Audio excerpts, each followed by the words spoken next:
Nakisaya ngayong araw September 28 sa It's Showtime ang mga big bosses ng ABS-CBN at GMA na pinangunahan nina Cory Vidanes at Annette Gozon. Bumati rin ang dalawa sa madlang people at madlang kapuso. Marami ang nagulat sa TV appearance ng dalawang big boss. Naging usap-usapan tuloy ng mga netizens na magkakaroon ng big announcement ang It's Showtime. Ang masayang kaganapan sa It's Showtime kanina ay tila napalitan ng lungkot. Tama nga ang mga netizens. Ngayon araw kasi inilabas ng final decision ng MTRCB tungkol sa 12-day suspension ng It's Showtime. Ayon kay MTRCB Lala Soto ay tuloy umano ang hinatol nilang 12 days suspension sa It's Showtime. Marami ang hindi natuwa sa naging desisyon na ito ni Lala Soto. Kaya naman sunod-sunod ang naging batikos sa kanya ng mga netizens.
Kapuso natin ay kapamilya natin. Yes! Belated happy birthday kay Sir Louie! Happy birthday!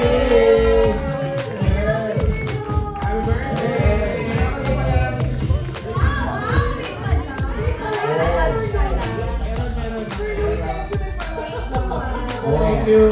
Ryan! Ryan, nandito yung mga boss. Ayusin mo ha.